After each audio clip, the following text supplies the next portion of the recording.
Brought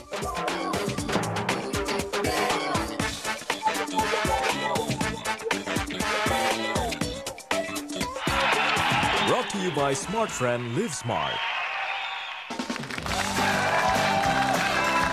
Stand Up Comedy Show kali ini menampilkan Steny, Mongo, Lukman.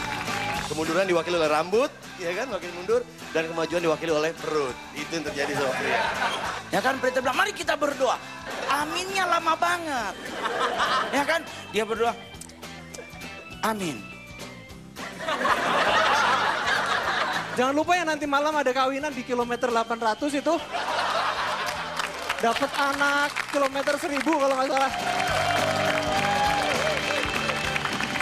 Assalamualaikum warahmatullahi wabarakatuh. Oke, nama gue Steny Agusta, kesempatan kedua, terima kasih. Masih sama-sama belajar. Gue, bisa nebak nggak usia gue berapa? Bukan ukuran, usia. 38. Gue bukan minta lo nyebutin ukuran BH Melinda Di, men. 30-an. Nah, pria pada usia 30-an akan mengalami pasang surut kehidupan. Betul nggak? Siapa yang 30 di sini? Banyak, gue rasa. Ada dua hal yang terjadi pada umur pria umur 30-an. Ya kan? Kemunduran dan kemajuan pasti dalam hidupnya. Kemunduran diwakili oleh rambut, ya kan? Makin mundur. Dan kemajuan diwakili oleh perut. Itu yang terjadi sama pria. Berarti makin maju makin tua tuh orang. Tapi yang gue rasain, gue pengen menyuarakan sesuatu di sini. Gue yakin semua teman-teman juga setuju sama gue. Bahwa baru-baru ini terjadi pemboman di Solo itu bikin malu umat Islam. Betul nggak? Ya kayak siapa yang nggak setuju dengan pemboman? Semuanya nggak setuju kan? Udah pasti gitu. Nah, gue pengen menyuarakan ini. Sekarang ini lagi marah banget pembom bunuh diri, ya kan? Bom bunuh diri, gitu. Dan kalau kita perhatiin, si teroris ini atau si pembom bunuh diri ini, kayaknya dia harus belajar banyak mengenai ekspresi deh, men. Karena kalau kita lihat, foto-foto setelah dia melaksanakan tugas, itu sama bentuknya kayak gitu. Bener gak? Sama tampangnya.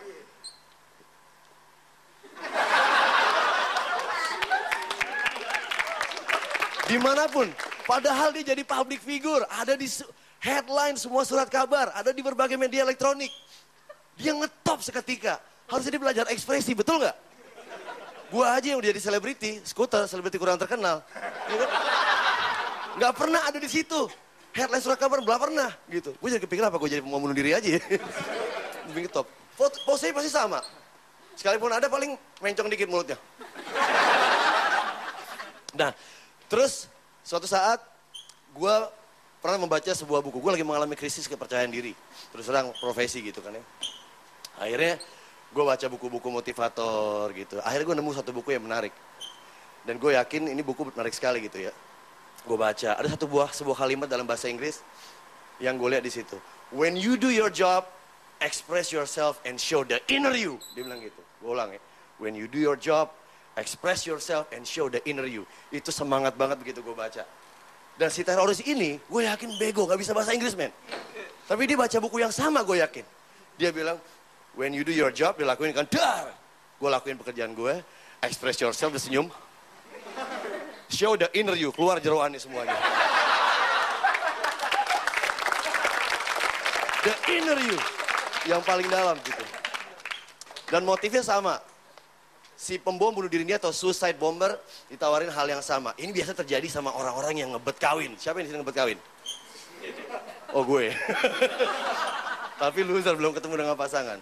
Iya, biasanya gitu. Orang-orang yang suka galau gitu ya. Ya, motifnya beda-beda, perekrutannya beda-beda. Ada datang langsung ke kampus, ke sekolah. Ada juga yang datang lewat sebuah tempat di mana anak muda berkumpul, terutama anak muda galau, yaitu Twitter.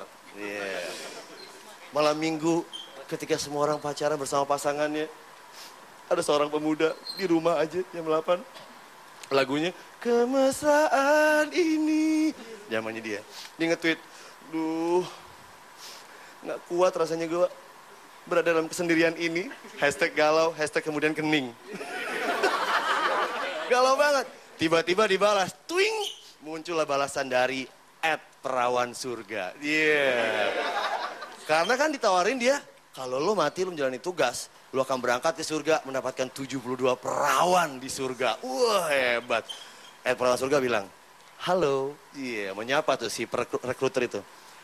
Bosan dengan malam minggu sendirian? stok sabun habis. Lu kalau jorok aja tawanya kencang, gue bingung ya. Ikuti saya berangkat ke surga, bertemu dengan 72 wanita di surga. Perawan lagi coy, gitu katanya dia. Gue cuma ngebayangin kalau mereka akhirnya berhubungan dengan 72 perempuan ini gitu ya. Pacaran ibaratnya, gimana yang ngatur malam minggunya gitu kan ya. Akhirnya mereka ya pacaran serius dan terpaksa dikawinin kan. Dikawinin akhirnya. Wih, dapat Poligami Award ngalahin Wong Solo 72 istrinya, ya kan. Coba gimana cara ngebayanginnya gimana? Kalau dia akhirnya kawin, mau ngatur kawin aja deh. Dia mau kawin di mana? Gedung susah, 72 perempuan. Iya gak sih? Jakarta aja kalau mau kawin kan mesti booking satu tahun sebelumnya, bener gak lo? Itu yang terjadi. Bagaimana kalau misalnya dia gitu kawin, satu hal yang paling berat nih ya dari menikah. Menikah itu indah, menyenangkan, sangat menyenangkan. Tapi kesenangan itu, kebahagiaan itu akan sirna ketika lo bertemu dengan 144 mertua, lo bayangin.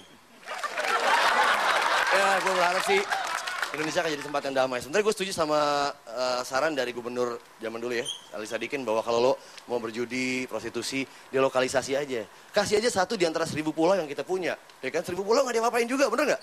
Kasih satu pulau buat prostitusi situ. Jadi siapa yang butuh silakan berangkat ke pulau itu. Jadi kalau cewek-cewek, kalau misalnya cowoknya pada hilang, suaminya pada nggak ada, cari di situ pasti ada. Sama, terorisme juga kayak gitu. Mendingan kita siapin satu pulau, si pembom bunuh diri datangin semua ke situ, sebelum mereka ngadain konferensi nasional, ledakin diri mereka di situ masing-masing, paling nggak lebih gampang untuk memberantas korupsi itu, memberantas terorisme, betul nggak? Sehingga Indonesia jadi sebuah tempat yang sangat damai. Terima kasih, saya Steny Agusta.